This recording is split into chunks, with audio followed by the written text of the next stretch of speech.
Hey guys, tonight we plunge you into the gritty, relentless world of World War II, where the air smells of smoke and fear, and every dawn feels like a gamble. Picture this. You're sprawled on a lumpy cot in 1943, somewhere in war-torn Europe, the distant rumble of artillery shaking you awake. The skies are bruised grey, and the ground beneath you feels damp, like it's soaked up every ounce of hope. Spoiler alert, you probably won't survive a single day in this chaos, with danger lurking in every shadow and survival hinging on luck as much as skill. So, before you get comfortable, take a moment to like the video and subscribe, but only if you genuinely enjoy what I do here. Drop a comment with your location and local time. I'm curious where you're drifting off from tonight. Now, dim the lights, maybe turn on a fan for that soft background hum, and let's ease into tonight's journey together. You wake to a sound that drills into your bones, an air raid siren, shrieking like a banshee with a grudge. It's not the gentle chirp of your phone alarm, this is a wail that screams move or die.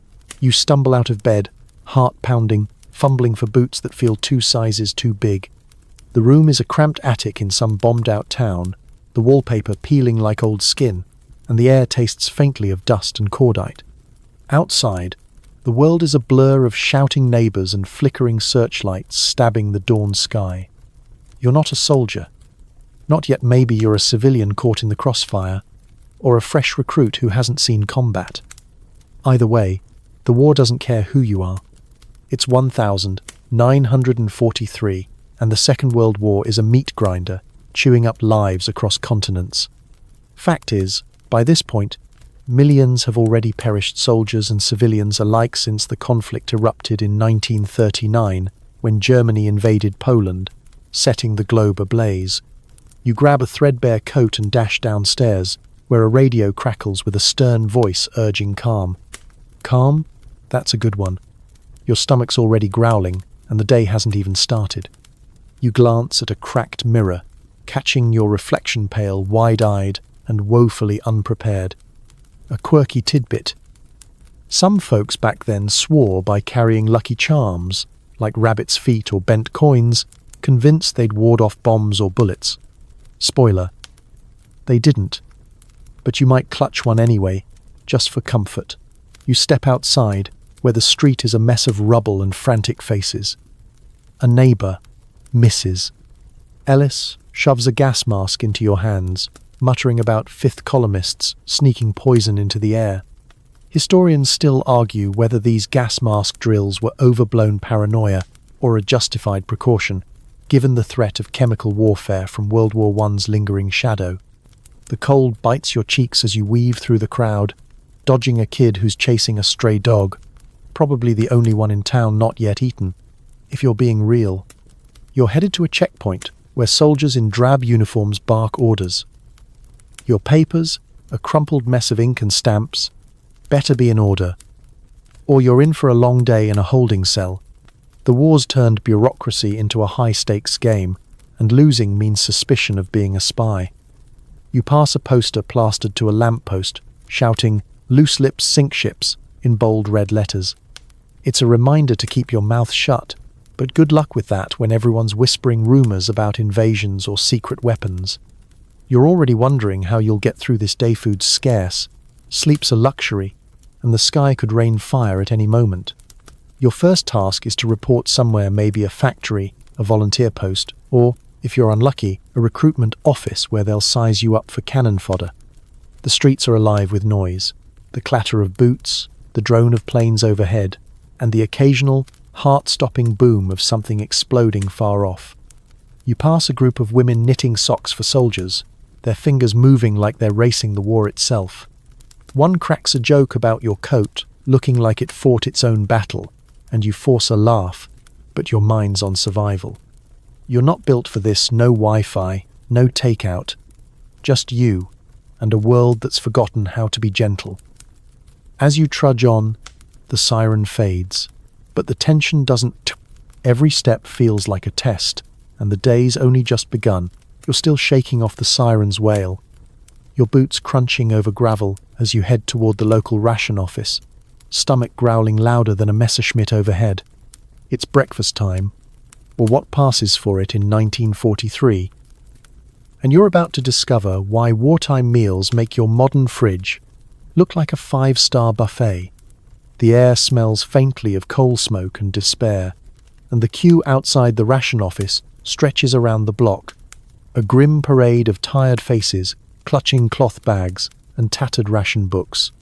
You join the line, feeling the damp chill seep through your coat, and wonder how anyone survives on the scraps this war allows.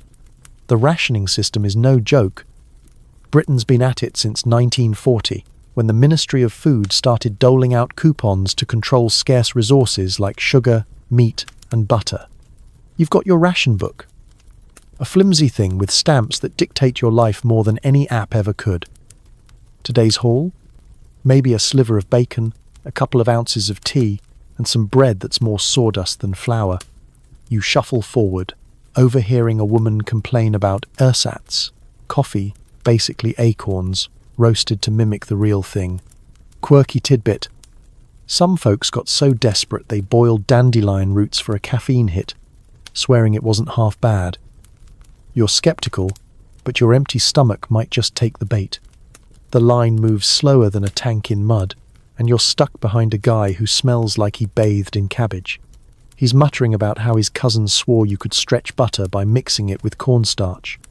You're not sure if that's genius or a war crime, but you file it away. Historians still argue whether rationing built national unity or just made everyone cranky, with some saying the shared misery forged a stoic spirit, while others point to black market deals as proof people cheated the system. Either way, you're starving, and the clerk at the counter doesn't look like she's in the mood for chit-chat. You finally reach the front, handing over your ration book like it's a sacred relic. The clerk, a woman with a face like a stormy Monday, stamps it with a thud and slides you a meagre parcel, 2 ounces of margarine, a wedge of hard cheese, and a loaf that feels like it could double as a doorstop. Next, she barks, and you're shuffled out before you can ask about eggs. Eggs? Ha! Good one. Those are rarer than a sunny day in London. You pass a kid selling wartime recipe pamphlets, promising miracles like mock goose, basically potatoes mashed into a sad imitation of meat. You buy one for a penny, mostly out of pity, and flip through it as you trudge back to your lodging. Back at your attic room, you attempt breakfast. The margarine tastes like regret, and the tea's so weak it's basically hot water with a grudge. You try to laugh it off. Joke number 1.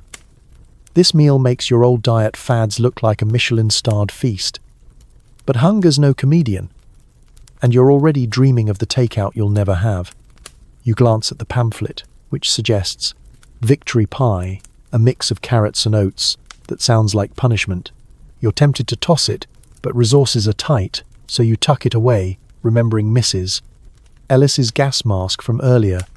If she's right about spies, maybe you'll need to barter this pamphlet for something useful later. Outside, the street hums with activity kids scavenging for coal scraps, a grocer yelling about his last tin of Spam. You nibble your cheese, which crumbles like your hopes, and wonder how people kept going like this for years. The answer's in the propaganda posters plastered everywhere. Dig for victory, and make do and mend.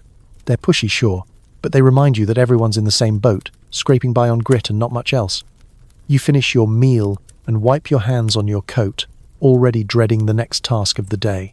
Survival's a full-time job, and you're barely clocked in. You're out of the attic now, stomach barely appeased by that sad excuse for breakfast, and the day's already piling on more demands. Your next stop is the local recruitment depot, where you're handed a uniform that looks like it was designed to punish you. The fabric's a coarse wool, itchy enough to make you question if the war's worst enemy is the enemy or this blasted outfit. You're standing in a drafty warehouse, surrounded by other recruits, some eager, some terrified, all looking as uncomfortable as you feel. The air smells of mothballs and nervous sweat, and a sergeant with a mustache like a broom is barking orders, telling you to stand straight and stop scratching. This isn't some Hollywood costume department, it's 1943, and uniforms are standardized to a fault. The British Army, for instance, issued millions of battle dress uniforms since 1939, designed for durability over comfortable serge jackets and trousers, meant to withstand mud, but not your sanity. You tug at the collar, which feels like it's trying to choke you, and notice the boots are so stiff they could double as torture devices. A quirky tidbit. Some soldiers swore by rubbing their boots with candle wax to soften them, though you're pretty sure that's just a rumor born of desperation. You try it anyway, smearing a stub of wax from your pocket, but it only makes your fingers sticky. The sergeant hands you a helmet that's heavier than your entire breakfast, and you slip it on, feeling like a kid playing dress-up in a nightmare. Your trousers are too long, bunching at the ankles, and the jacket sleeves swallow your hands. You catch a glimpse of yourself in a cracked window yep. You look like a scarecrow drafted into service. Joke number 1. If the enemy doesn't get you, this uniform's itch will. You're not alone in your misery. The guy next to you, a lanky kid named Tommy, is scratching so furiously you're worried he'll start a fire. He mutters about his mum knitting him socks that don't chafe, and you're jealous enough to consider writing home for the same. Historians still argue whether these uniforms were a logistical triumph or a morale killer, with some praising their mass production and others pointing out how poorly they fit diverse body types. Either way, you're stuck in this woolen prison, and the sergeant's now shouting about proper presentation.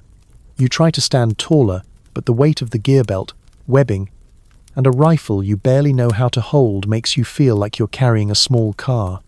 The rifle's cold metal presses against your shoulder, and you're suddenly aware of how unprepared you are for what's coming.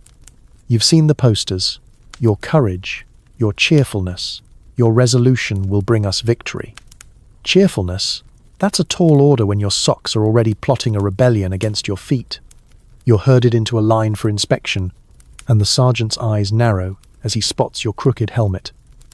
Fix it, or you'll be peeling potatoes till Berlin falls, he snaps. You adjust it quickly, wondering if potato duty might be a blessing compared to what's next. Tommy leans over and whispers a joke about the sergeant's mustache looking like it enlisted before he did, and you stifle a laugh, grateful for the moment of levity.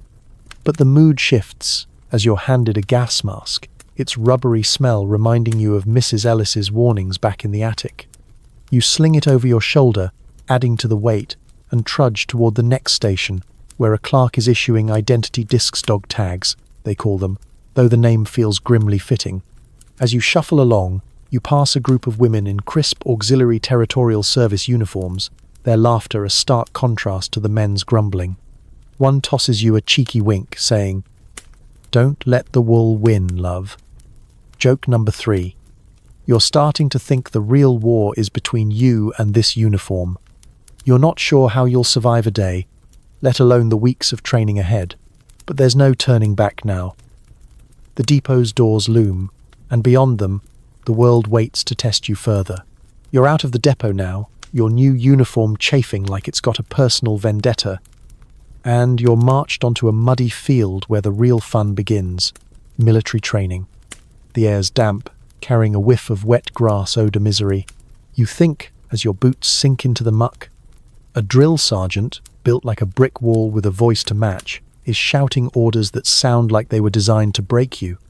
You're in 1943, and whether you're a fresh recruit in Britain or a drafty elsewhere, training is a universal grind meant to turn soft civilians into soldiers who might survive the front lines. Basic training during World War II was no picnic. Millions went through it, with programs like the British Army's 6-week courses hammering discipline into recruits through endless drills. You're clutching a Lee Enfield rifle, heavier than it looks, and trying to keep up with the sergeant's commands. Left, right, present arms. Your arms ache, your legs burn, and you're pretty sure your soul's filing for early retirement. A quirky tidbit. Some recruits were so desperate for a break, they'd fake injuries, only to be caught when medics noticed their limps, switched legs mid-march. You're tempted, but the sergeant's glare could melt steel, so you keep trudging. The field's a sea of recruits, all tripping over their own feet, and you're no exception. You try to mimic the guy next to you, Tommy from the depot, but he's just as lost, his helmet sliding over his eyes like a bad costume. Joke number 1. You're starting to think this rifle's better at tripping you than shooting anything. The sergeant orders a bayonet drill, and you're handed a blade that looks like it could skewer a tank. You fumble through the motions, stabbing at a straw dummy while imagining it's that itchy uniform from earlier.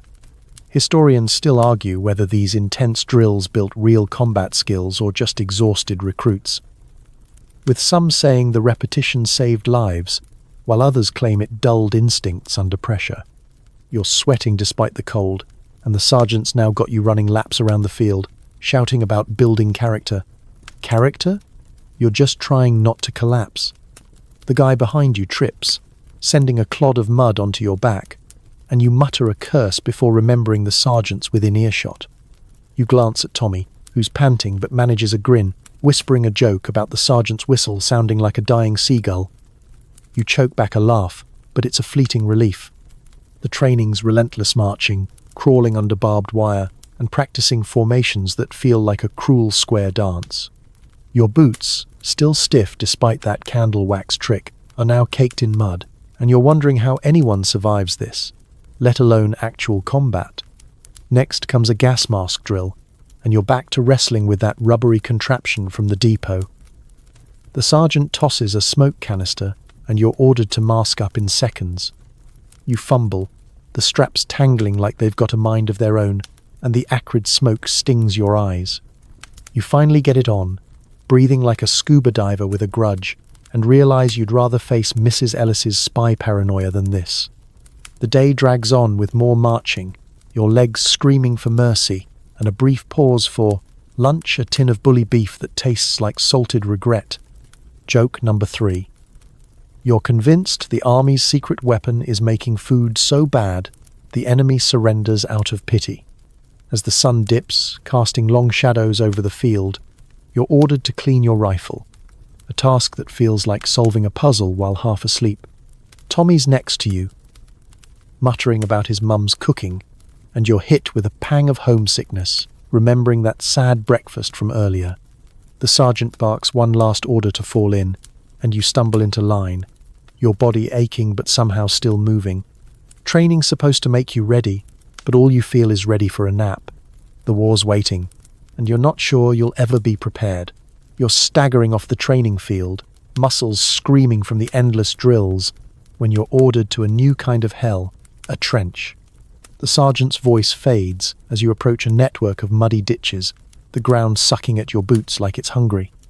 It's 1943, and trenches aren't just relics of the last war, they're still a grim reality on fronts like the eastern one, where soldiers live like moles in the earth. The air's thick with the smell of damp soil and something sour you'd rather not identify, and you're told to make yourself at home. Home? This is more like a grave with a view. Trench warfare was a brutal hallmark of World War I, but by World War II, it persisted in places like Stalingrad, where soldiers dug in for months under relentless shelling. You hop down into the trench, the walls slimy and cold, and immediately regret every life choice that led you here. The floor's a soup of mud and water, soaking your already miserable boots. A quirky tidbit. Some soldiers tried to cheer up their trenches with pin-up posters, or even carved little chess pieces from wood scraps, though right now, you're too busy dodging a rat the size of a loaf of that sawdust bread from earlier. You swear it's eyeing your rations, and you're not sure who'd win in a fight. You're handed a shovel and told to reinforce the trench wall, which keeps crumbling like your willpower. The guy next to you, a wiry fellow named Jack, grumbles about how he'd rather be back in the depot itching in his uniform than here. Joke number 1. You tell him at least the mud's a free spa treatment, but he just glares, unimpressed. The work's back-breaking, and every scoop of dirt feels like lifting a tank. You're surrounded by other recruits, all cursing under their breath as they shore up the trench or check their rifles for mud clogs. Historians still argue whether trenches were strategic necessities or just miserable traps, with some saying they offered vital cover, while others point out they often became death pits under heavy bombardment. The trench is claustrophobic, with wooden planks creaking overhead to shield you from shrapnel. You hear a distant boom artillery maybe, or just your nerves playing tricks. You crouch lower, remembering the sergeant's warning about snipers who love picking off anyone dumb enough to peek out. Your gas mask, still slung over your shoulder from training, bangs against your hip, a constant reminder of Mrs. Ellis's spy-fueled paranoia. You try to focus on shoveling, but the mud's so thick it's like digging through cold porridge. Jack mutters about a rumor he heard. Some soldiers in Russia used frozen enemy bodies to reinforce trench walls when wood ran out. You shudder, hoping that's just a tall tale. A corporal stomps by, yelling to keep your head down unless you want it blown off. You obey, but the trench's walls feel like they're closing in, and the damp seeps into your bones. Lunch is another tin of bully beef, eaten while sitting on a crate, and you're starting to think that ration office cheese was a gourmet treat by comparison. Joke number 2. You wonder if the rats are eating better than you are. They probably are. The day drags on, with more digging and the occasional order to check the barbed wire strung above. Your hands are blistered, your backs are not, and the trench's gloom makes you miss the open field, drills and all. As dusk settles, the trench grows quieter, save for the drip of water and the low hum of voices. Jack shares a cigarette your first, and it burns your throat like regret. He cracks a joke about the trench being cozier than his mum's attic, and you manage a weak chuckle, clinging to the camaraderie. The war feels closer now. The trench, a grim preview of what's to come. You're not sure how anyone lasts a day here, let alone months, but you're learning fast that survival means finding scraps of hope in the mud. You're still crouching in that damp trench, the mud caking your boots like a second skin, when a scrawny kid barely old enough to shave drops a small bundle at your feet. It's mail, a rare treasure in 1943, and your heart leaps despite the gloom. You wipe your muddy hands on your trousers, which are already a lost cause, and tear open the envelope. The paper's thin, almost transparent, and the ink smudged from weeks in transit. It's a letter from home, and for a moment, the trench's grim walls fade as you imagine your family's voices. But don't get too cozy. Mail in World War II was a lifeline, but it came with strings attached, like censorship and soul-crushing delays. The postal system during the war was a logistical beast, moving millions of letters across continents and battle lines, with the British and American forces alone handling over 1 billion pieces of mail by 1945. You're clutching a note from your mum, her handwriting wobbly but warm, telling you about the neighbour's cat and how she's saving her sugar rations for your birthday. It's mundane, but it's everything. A quirky tidbit. Soldiers sometimes tucked tiny V-mail sheets into their lettuce microfilmed messages, shrunk to save space, which censors loved because they could screen them faster. You check, but your letter's standard, though half the words are blacked out by some overzealous censor who probably thinks love is code for troop movements. You lean against the trench wall, careful not to knock it down after all that shoveling, and read the letter again, savouring every word. Jack, the wiry guy from earlier, peeks over and asks if it's good news. You shrug, not wanting to admit how much you miss home. He pulls out his own letter, a crumpled thing from his sister, and jokes that the censors probably know more about his love life than he does. Joke number 1. You quip that at least the censors are getting a good read, unlike your rationed literature from the depot. The laughter's brief, but it cuts through the trench's damp misery like a rare ray of sun.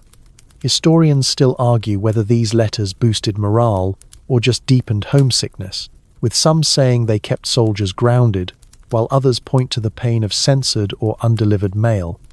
You're feeling both grateful for the words, but gutted by the blacked-out lines that leave you guessing. You tuck the letter into your jacket, right next to that useless candle wax from the depot days, and try to picture home.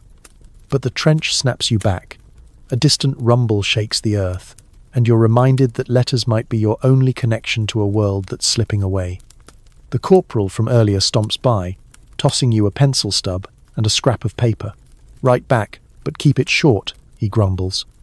You nod, but writing's tough when your fingers are numb and the paper's damp. You scribble a few lines, avoiding anything that might get censored, like how much you hate this trench or that bully beef from lunch. Instead, you ask about the garden, hoping it's still growing despite the shortages. Joke number 2.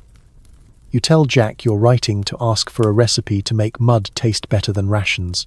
He snorts, offering you a drag of his cigarette, but you pass, still coughing from the last one. As night creeps in, the trench grows colder, and you huddle under a scratchy blanket, rereading your letter by the flicker of a lantern. Others around you are doing the same, their faces soft in the dim light, clutching their own scraps of home. You overhear someone whisper about a soldier who got a letter saying his house was bombed. True or not, it's a reminder of how fragile your world is. Joke number 3. You mutter that at least the rats don't get censored mail, and Jack chuckles, but it's a hollow sound. You fold your reply, hoping it reaches home, and brace for another night in the trench, clinging to those smudged words like a lifeline. You're crawling out of the trench at last, your letter from home tucked close like a talisman, but the war doesn't care about your warm fuzzies. Night's falling, and you're back in a bombed-out town, where blackout rules turn the streets into a maze of shadows. It's 1943, and the blackout is your new reality. No streetlights, no glowing windows, just you stumbling through the dark with a flickering sense of direction. The air's thick with coal dust and the faint hum of distant planes, and you're gripping a dimmed torch that's about as useful as a candle in a storm. One wrong step, and you're either tripping over rubble or getting nabbed by a patrol for breaking curfew. Blackouts were enforced across Britain and other Allied nations since 1939, a desperate bid to hide cities from enemy bombers like the Luftwaffe, who turned nights into firestorms during the Blitz. You pull your coat tighter, the same one you've been cursing since that attic morning, and try to navigate by memory. The street's a puzzle of boarded-up shops and sandbags, and every sound a creaking sign a stray cat makes you jump. A quirky tidbit. Some folks painted white stripes on curbs or even their cows to avoid collisions in the dark, though you're pretty sure that cow story's half-baked.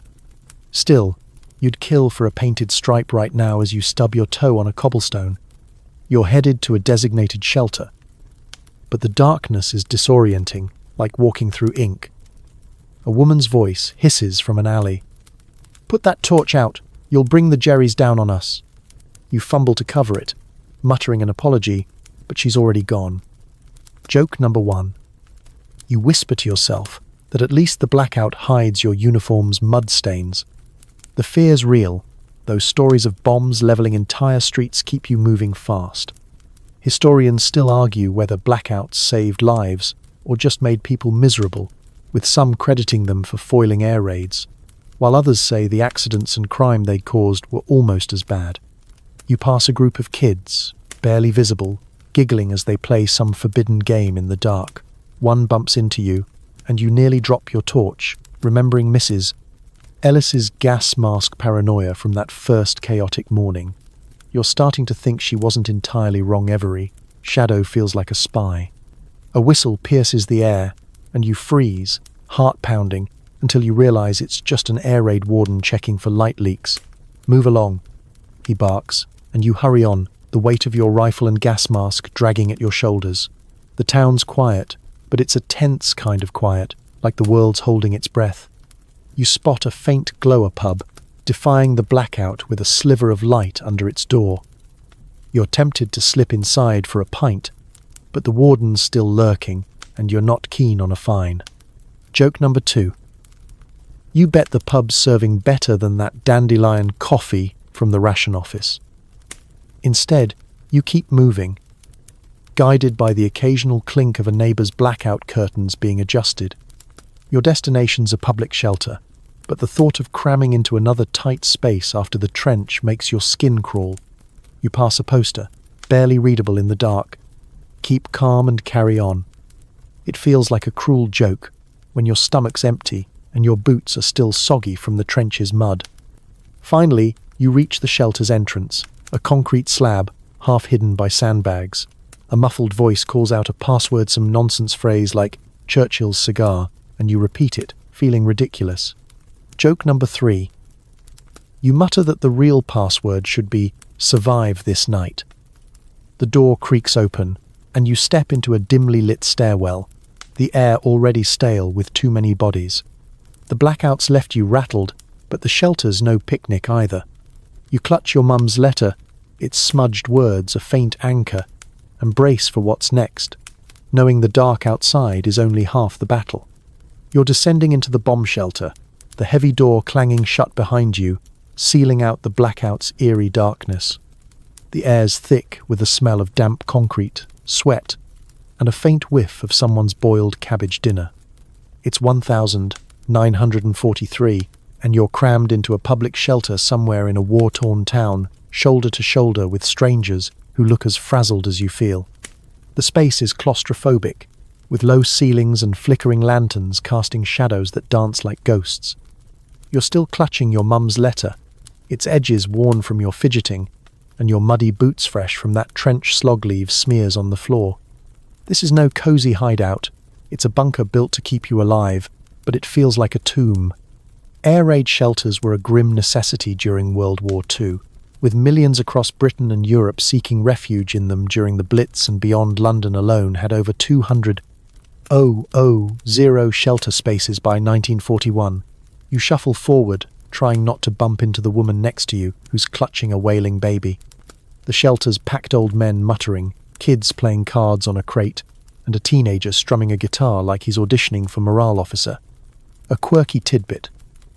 Some shelters had makeshift libraries of dog-eared magazines passed around to distract from the bombs overhead, though the only thing you're reading is the worry on everyone's faces.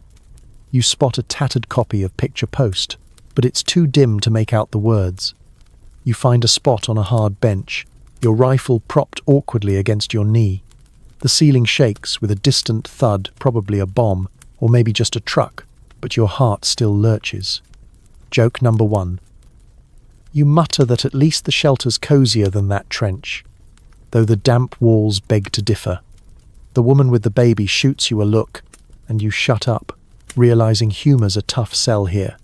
Historians still argue whether shelters were lifesavers or psychological traps, with some saying they offered critical protection, while others point out how overcrowding and poor sanitation turned them into breeding grounds for disease.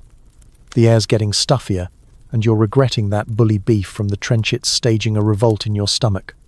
Someone passes around a thermos of tea, weak as the rationed stuff you choked down at breakfast, but you take a sip anyway, grateful for the warmth. You overhear a man whispering about a neighbour who got caught in a raid last week, his house reduced to rubble. It reminds you of Mrs. Ellis's gas mask paranoia from that first chaotic morning, and you check yours, still slung over your shoulder, just in case. The guitar kid starts a shaky rendition of "We'll Meet Again," and a few people hum along, though their eyes stay fixed on the ceiling, waiting for the next boom.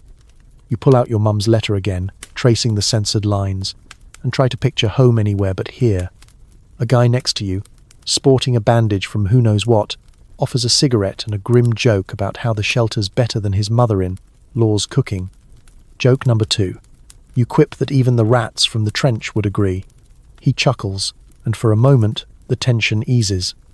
But then another thud rattles the walls, closer this time, and the baby's wails pick up. You're all on edge, packed in like sardines, and the air raid siren's distant wail creeps through the walls, a reminder that safety's an illusion. As the hours drag, you're lulled into a restless daze by the shelter's hum whispers, snores, and the guitar's faint twang. You think about that blackout curfew outside, how it turned the streets into a trap, and wonder if you're any safer here. Joke number 3. You figure the shelter's real test is whether you'll suffocate from cabbage fumes before a bomb gets you. The thought's barely funny, but it keeps you sane. You lean back, the bench digging into your spine, and clutch your letter tighter, hoping the night passes without another explosion. The war's teaching you to find comfort in the smallest things, but right now, all you want is air that doesn't taste like fear. You're finally out of the bomb shelter. The dawn light filtering through the town's shattered streets as you blink away the stale air and cabbage fumes. Your legs ache from hours on that unforgiving bench, but there's no time to stretch your due at a munitions factory, where the war effort churns on like a relentless machine. The air smells of oil and metal as you approach the factory. a hulking brick building with blackened windows and a constant hum that vibrates in your chest. It's 1943, and you're one of thousands of civilians, mostly women, drafted into the grind of wartime production, making bullets, bombs, and the tools that keep this war raging. Your uniform's still itching from the depot days, and your stomach's grumbling, unimpressed by the shelter's weak tea. Factories like this were the backbone of the Allied effort, with places like Britain's Royal Ordnance factories churning out millions of shells and small arms by 1943. You're handed a spot at a conveyor belt, where you're tasked with assembling fusestiny, fiddly things that could blow you to bits if you sneeze wrong. The noise is deafening, clanging machinery, shouted orders, and the occasional hiss of steam.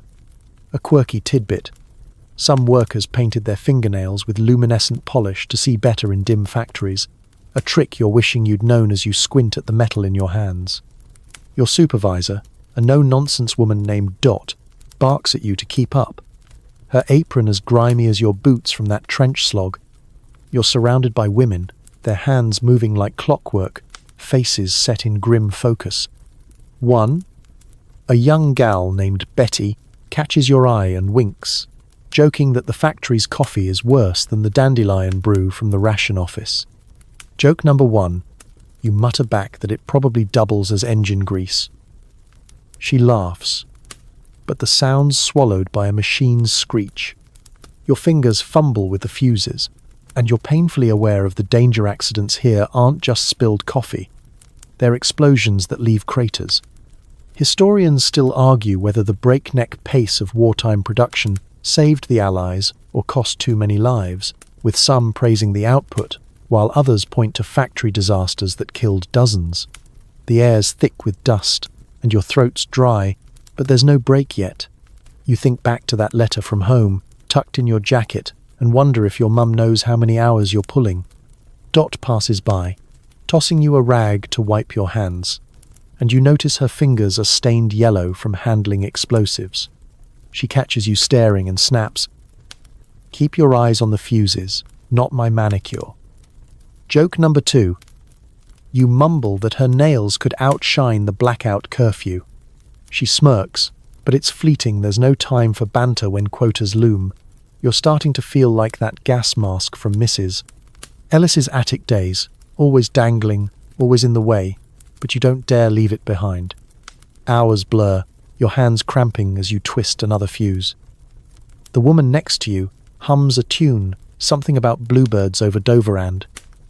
It's a small comfort, like that cigarette in the trench.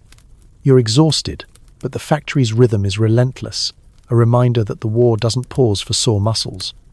You overhear whispers about a co-worker who got sacked for stealing scrap metal. Black market deals are common, but risky.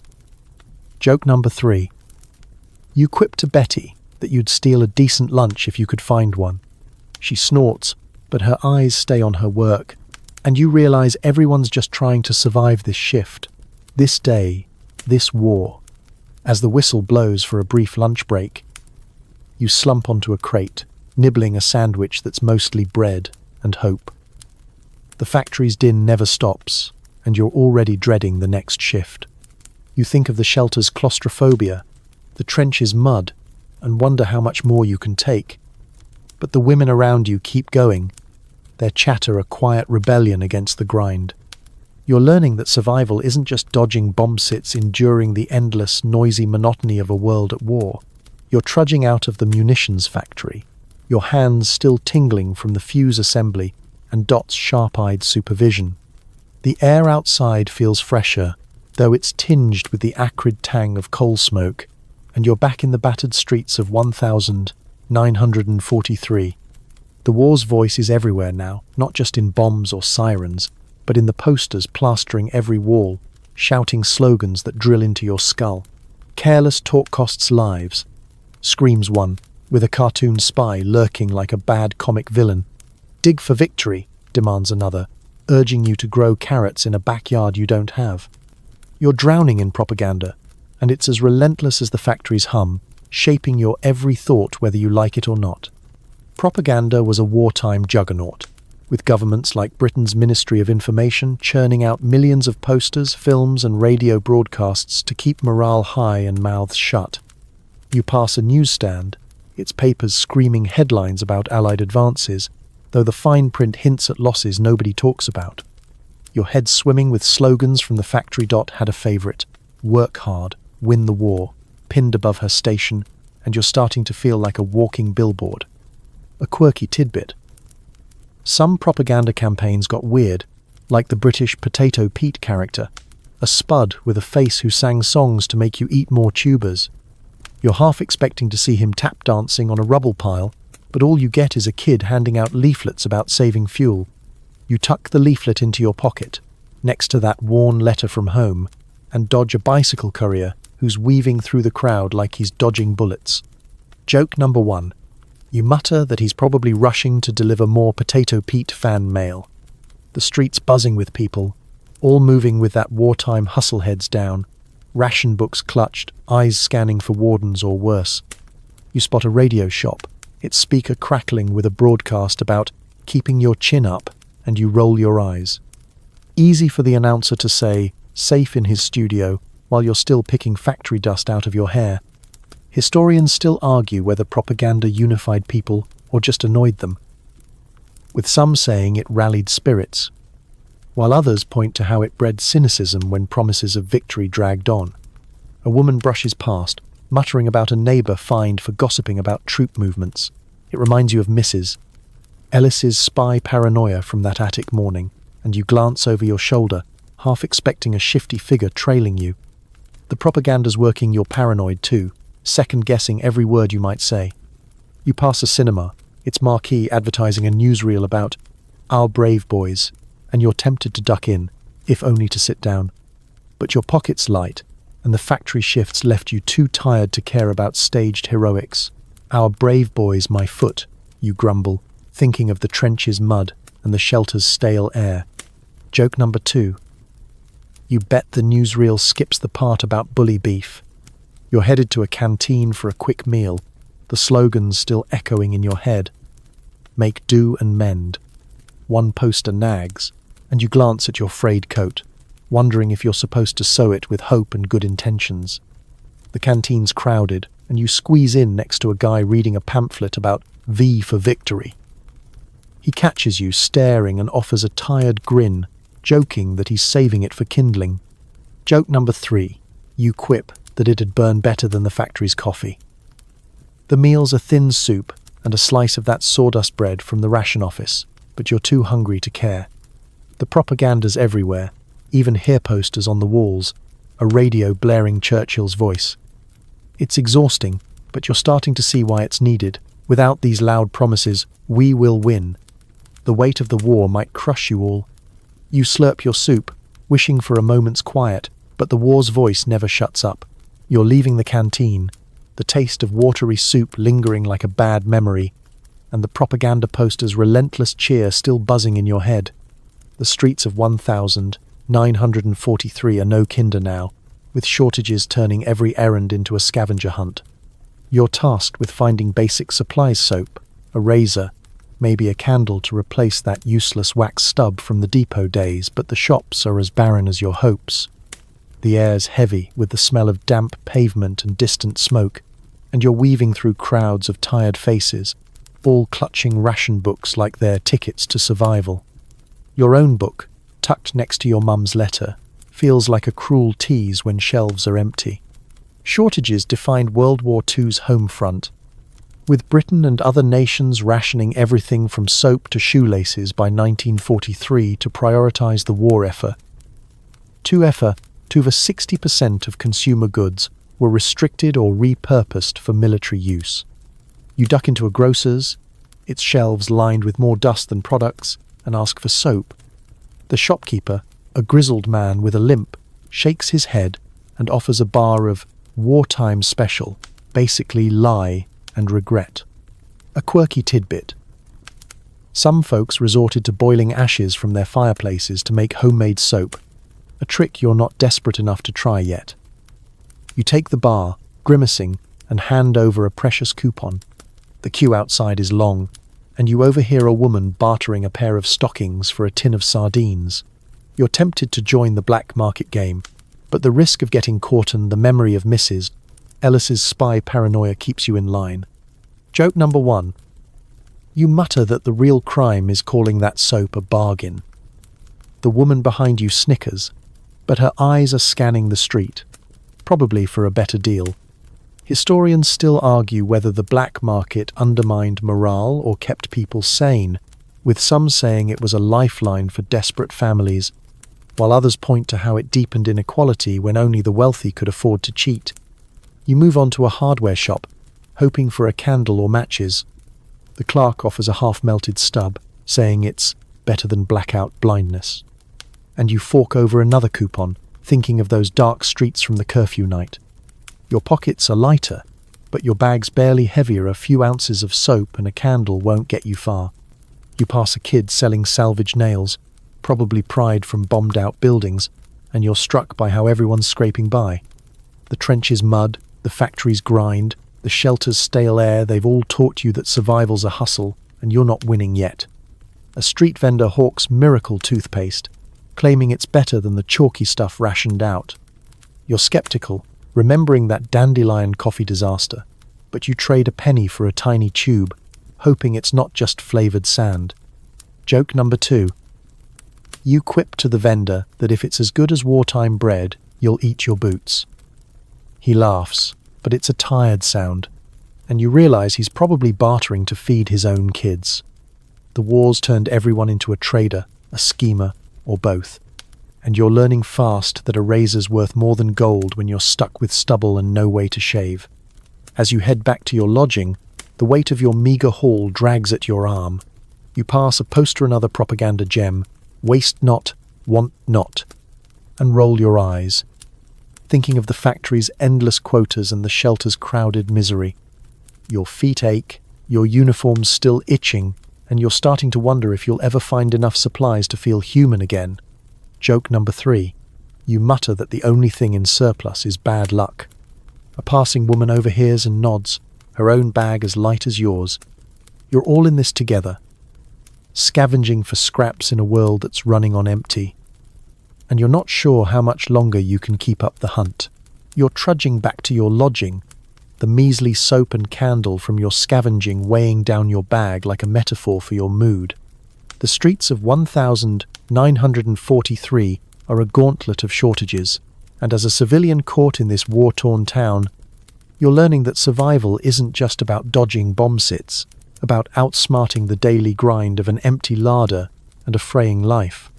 The air's sharp with the bite of early evening, and you pass a queue snaking outside a bakery where folks clutch their ration books, hoping for a loaf that isn't mostly air. Your own ration book, nestled beside your mum's letter, feels like a cruel reminder of that sad breakfast from the war's early days, and you're wondering how anyone keeps going on so little.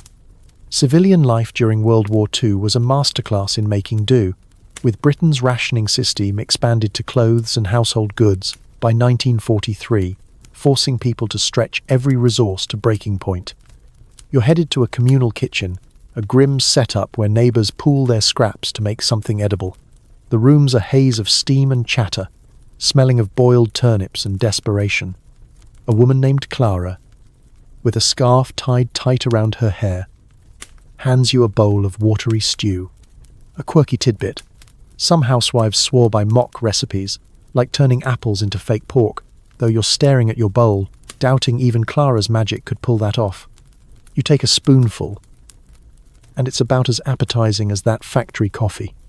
You sit on a wobbly chair, surrounded by weary, face-sold men, kids, women like Clara, who've become the backbone of this town. Joke number 1. You mutter that the stew's so thin it could pass for tea, and Clara shoots you a look but cracks a smile. Everyone's bartering here, swapping coupons for a bit of sugar or a scrap of cloth to patch a coat. You think back to that black market toothpaste from the street vendor, wondering if you should have haggled harder. Historians still argue whether these communal kitchens built solidarity or just highlighted desperation, with some saying they fostered community spirit, while others point to the resentment when someone's mock duck tasted better than yours. Your coat's starting to look like it fought its own war, and you're itching to mend it, but thread's as rare as a decent meal. You overhear a kid bragging about stealing carrots from a victory garden those patches propagandized as your patriotic duty, and you're torn between scolding him and envying his hustle. The memory of Mrs. Ellis's gas mask paranoia from that attic morning creeps in, and you double-check yours, slung over your shoulder, half expecting her to pop up and lecture you. The kitchen's radio crackles with a broadcast about doing your bit, and you roll your eyes, thinking of those endless propaganda posters. It's hard to feel patriotic when your stomach's staging a sit-in. You trade a coupon for a sliver of soap from Clara, who's got a knack for stretching rations like a wartime alchemist. She jokes that her stew's the secret to surviving air raids, and you quip back joke number 2 that it's probably scaring the bombs away. The laughter's brief, but it's a lifeline in this crowded, steamy room. You're learning that civilian life is its own battlefield, with no medals for enduring empty shelves or mending socks with string. The stew's gone cold, but you finish it, knowing you'll need the strength for tomorrow's grind, more scavenging, more queues, maybe another shift in that soul-crushing factory. As you leave the kitchen, the streets are darkening, and you brace for another blackout curfew, the memory of those ink-black nights still fresh. A kid runs by, clutching a stolen turnip, and you shake your head, half amused. Joke number 3. You mutter that he's probably got a better stockpile than the grocer. You pull your coat tighter, the holes mocking your scavenging skills, and head toward your lodging, wondering how long you can keep patching together a life from scraps. The war's teaching you resilience, but it's a brutal teacher, and you're barely passing the class. You're stumbling back from the communal kitchen, the faint taste of Clara's watery stew clinging to your tongue as you weave through the darkening streets of 1943. The war's grip tightens with every step, and now you're facing a new kind of battlefield, medical care, or what passes for it in a world stretched thinner than your rationed bread. You've got a nagging cough from the factory's dust and the trench's damp, and your blistered hands from shoveling and assembling fuses are screaming for attention. The air smells of ash and antiseptic as you approach a makeshift hospitaler-converted school with sandbags stacked at the entrance. Your gas mask, still slung over your shoulder like a grim souvenir from Mrs. Ellis's attic days, bumps against your hip, a reminder that danger's never far off. Hospitals during World War II were overwhelmed, with Britain's National Health Service not yet born and medical facilities struggling to handle civilian and military casualties by 1943. Some urban hospitals were treating thousands weekly with dwindling supplies. You push through the doors, hit by a wave of disinfectant and muffled groans. The ward's a maze of cots, packed with bandaged patients and overworked nurses who move like ghosts. A nurse with tired eyes hands you a form to fill out, but your hands shake, and the pencil stub from that trench letter-writing session is barely up to the task. A quirky tidbit. Some hospitals used ersatz bandages, made from old sheets when supplies ran low, dyed with tea to look clean. You're hoping for real bandages, but the nurse's grimace doesn't inspire confidence. You're ushered to a cot, squeezing past a man muttering about shrapnel in his leg. The doctor, a harried fellow with a stethoscope dangling like a noose, barely looks at you before diagnosing general exhaustion. Joke number 1. You mutter that your cough's more ambitious than the doctor's effort, but he's already on to the next patient. Your hands are wrapped in rough cloth tea dyed, maybe, and you're given a chalky pill that tastes like the factory's air. Historians still argue whether wartime medical shortages spurred innovation or just suffering, with some pointing to advances like penicillin's rollout, while others highlight how triage left civilians like you at the back of the line. The ward's chaos is a stark contrast to the propaganda posters outside, promising care for all. You think of those slogans from the canteen, all pomp and no substance, and wonder if you'll ever see a proper doctor. A kid on a nearby cot, barely a teenager, is joking with a nurse about trading his bandage for a chocolate bar. Joke number 2. You quip that he'd have better luck bartering with the trench rats. The nurse shoots you a look, but the kid grins, and for a moment, the ward feels less like a morgue. Your cough's no better, and the bandages itch worse than your uniform, but you're learning that medical care here is less about healing and more about patching you up enough to keep going. You overhear a nurse whispering about a morphine shortage, and it hits you how fragile this system ice-own bomb, one bad day, and it could collapse. The memory of the shelter's stale air and the factory's grind weighs heavy, and you clutch your mum's letter, its smudged words a faint comfort. The doctor swings by again, tossing you a tin of salve for your hands, but it smells suspiciously like that wartime soap from the grocer. Joke number 3. You mutter that they're probably bottling the same stuff for every ailment.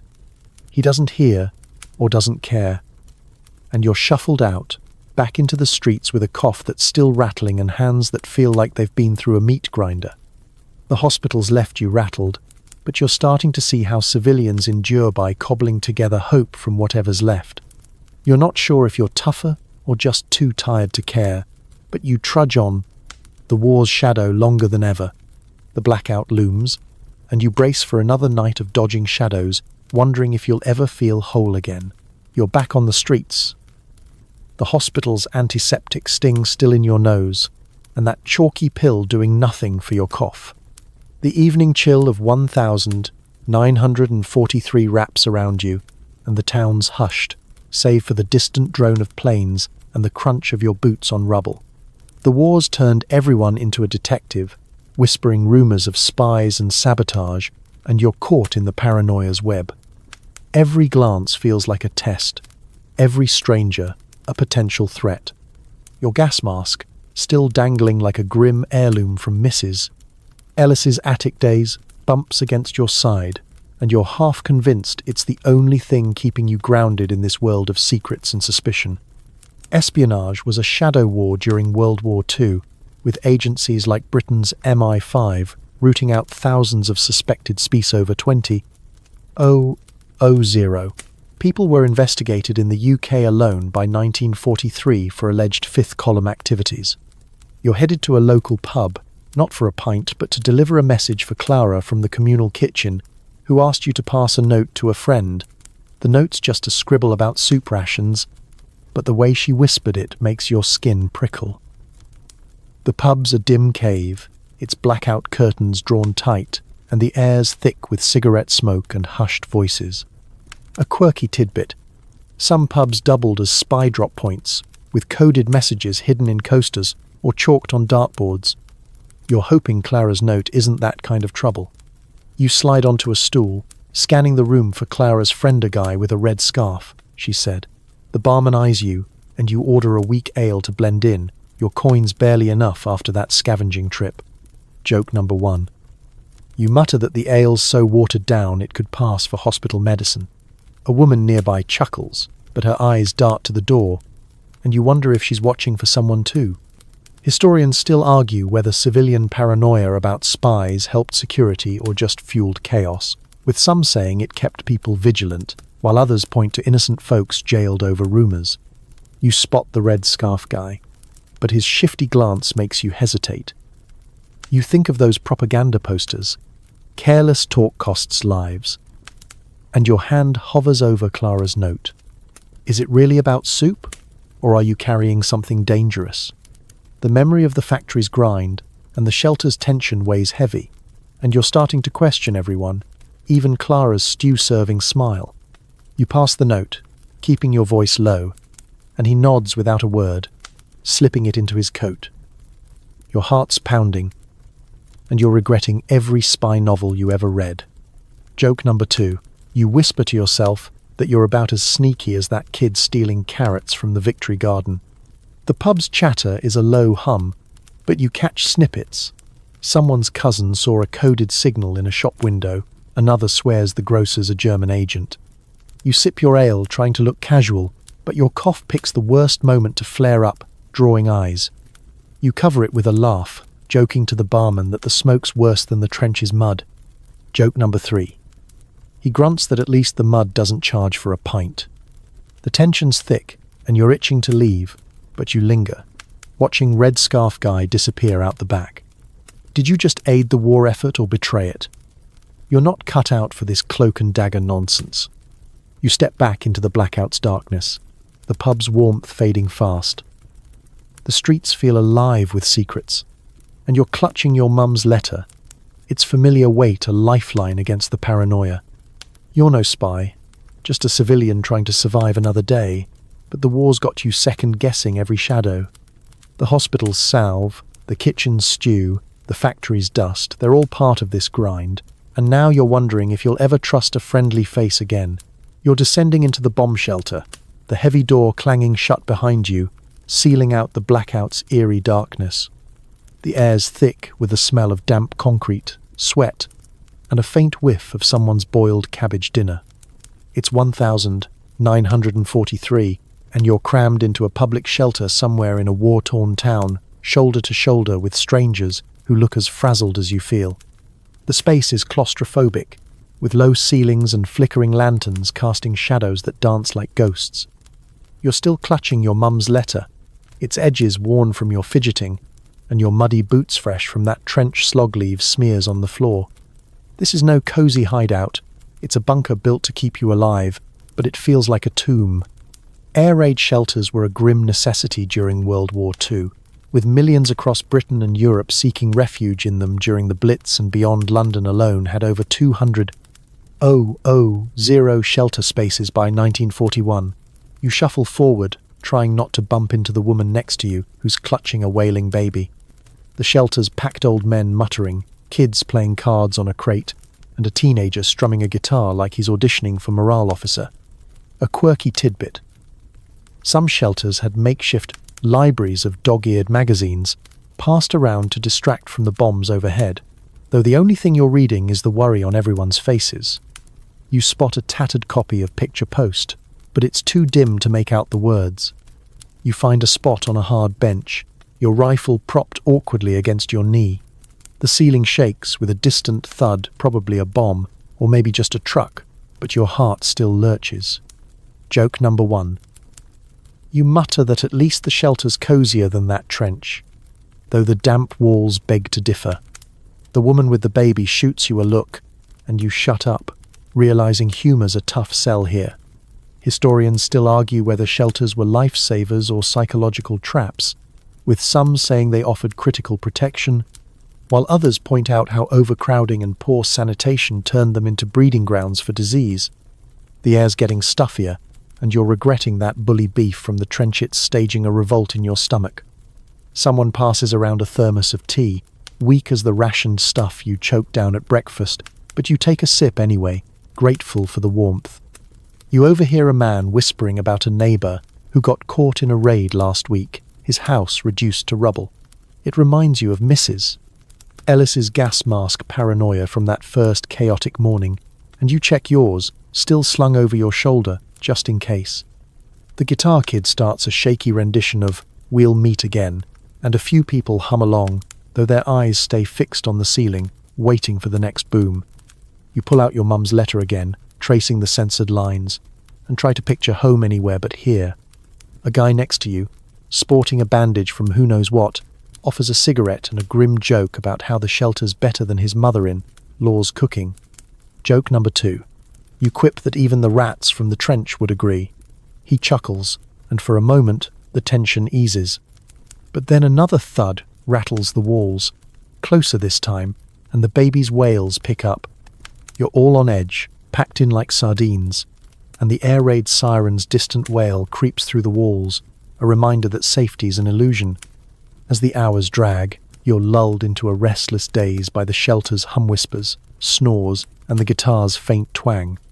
You think about that blackout curfew outside, how it turned the streets into a trap, and wonder if you're any safer here. Joke number 3. You figure the shelter's real test is whether you'll suffocate from cabbage fumes before a bomb gets you.